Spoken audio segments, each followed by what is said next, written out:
जब हम शिव कहते हैं तो हम क्या कहते हैं? क्या हम किसी त्रिशूलधारी, गले में नाग डालकर बर्फ में बैठने वाले देवता की बात कर रहे हैं? या फिर हम बात कर रहे हैं उस गहरे मौन की जो मन और शरीर के पार है, जो चेतना की पराकाष्ठा है? ओशो कहते हैं, शिव एक व्यक्ति नहीं, एक अनुभव है। उनसे मिलना है तो मंदिर नहीं, भीतर उतरना पड़ेगा। वे मिलते हैं ध्यान में, पूर्ण मौन में, पूर्ण सजगता में।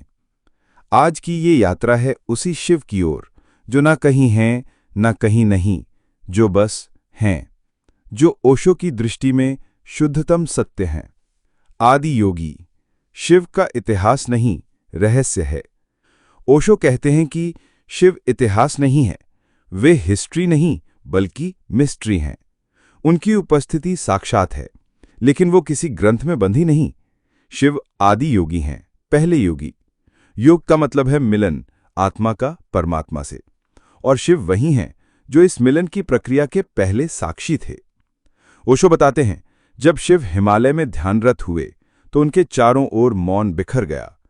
वो मौन इतना गहरा था कि हजारों वर्षों तक कुछ नहीं कहा गया। केवल 7 लोग, जिन्हें हम सप्तऋषि कहते हैं, वो शिव से कुछ पा सके। लेकिन शिव ने कभी कुछ सिखाया नहीं, उन्होंने सिर्फ तरंग दी। शिव उपदेश नहीं करते, वो तरंग छोड़ते हैं। जो खुला है वह ग्रहण कर लेता है। ओशो। विज्ञान भैरव तंत्र, ध्यान की 112 विधियां। ओशो के जीवन का एक महत्वपूर्ण योगदान रहा है उनका भाष्य विज्ञान भैरव तंत्र पर। यह ग्रंथ शिव और पार्वती के संवाद पर आधारित है, जहां शिव पार्वती को 112 ध्यान की विधियां बताते हैं। ओशो कहते हैं, ये किताब केवल किताब नहीं है, ये जीवित तकनीक है। हर विधि एक द्वार है जिससे तुम शिव के मौन तक पहुंच सकते हो। इनमें से कुछ विधियां हैं: सांस की शुरुआत और अंत पर ध्यान देना, मौन में शब्द का बोध करना, काम और प्रेम को सजगता में बदलना, मृत्यु पर ध्यान करना। हर एक तकनीक का उद्देश्य है तुम्हें इस क्षण में खींच लाना, और यही शिवत्व है, इस क्षण में जागना। नटराज, शिव का नृत्य और अस्तित्व की लीला। शिव को नटराज कहा गया है, नृत्य के भगवान। लेकिन ये नृत्य क्या है? ओशो बताते हैं, शिव का नृत्य अस्तित्व की ऊर्जाओं का प्रतीक है। जब तुम पूर्ण रूप से जागृत होते हो, तब तुम जीवन को एक नृत्य की तरह जीते हो। न कोई चिंता, न कोई भविष्य, बस यह क्षण। शिव का नृत्य बताता है कि सृजन और संहार दोनों एक ही प्रक्रिया हैं। जैसे सांस आती है, जाती है, जैसे दिन होता है, रात होती है, वैसे ही जन्म और मृत्यु। नटराज नृत्य इसी लय को प्रकट करता है। ओशो कहते हैं, जो नाच सके वह मुक्त हो सकता है। नृत्य ध्यान का द्वार है। शिव और काम, संभोग से समाधि की ओर। शिव की एक बहुत ही विवादित लेकिन गहराई से भरी छवि है। जहां वो काम को ध्यान में बदलते हैं। जहां पार्वती और शिव मिलते हैं, वो केवल देह का मिलन नहीं, आत्मा का समर्पण है। ओशो कहते हैं, काम ऊर्जा है। अगर तुम उससे भागोगे तो वो तुम्हें सताएगी।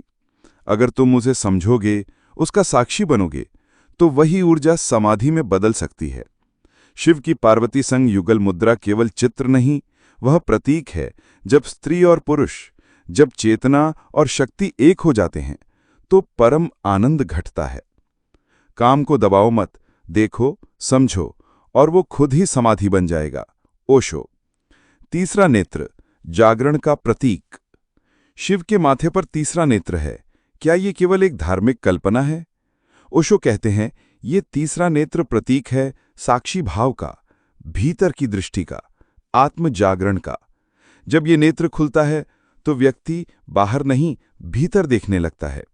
वो देखने लगता है कि देह केवल बाहरी आवरण है, कि मन केवल एक धुंध है, कि आत्मा प्रकाश है। ये नेत्र खोलना है ध्यान के द्वारा, और जब ये खुल जाए तब जीवन में एक क्रांति घटती है।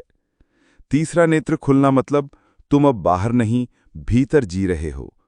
तांडव, संहार नहीं, पुनर्जन्म है। तांडव शिव का संहार नृत्य है। लोग डरते हैं इससे, पर ओशो समझाते हैं कि शिव का संहार नकारात्मक नहीं, वो जगह बनाता है नवसृजन के लिए। शिव जब तांडव करते हैं तो वे नष्ट करते हैं अहंकार को, अज्ञान को, झूठ को, और तब नया जन्म लेता है प्रेम, ध्यान और मौन। ओशो कहते हैं कि तोड़ना जरूरी है। जो टूट चुका है उसे पकड़े मत रहो, उसे जाने दो ताकि नया आ सके। तांडव जीवन की धड़कन है, वो कहता है परिवर्तन ही परम है। ओशो। शिव और मौन, शून्यता का द्वार। शिव का असली स्वरूप है मौन, गूंगे, निर्वाच, शब्दों से परे। ओशो कहते हैं कि शब्द सीमा हैं, शिव असीम हैं, इसलिए केवल मौन में पाए जा सकते हैं। शिव की मूर्ति आंख बंद करके बैठी होती है, क्योंकि आंखें बाहर देखती हैं और शिव भीतर की यात्रा हैं। यदि तुम शिव से मिलना चाहते हो तो मौन में उतर जाओ, तुम पाओगे वे यही हैं, तुम्हारे ही भीतर। शिव शब्द नहीं, अनुभव हैं। ओशो।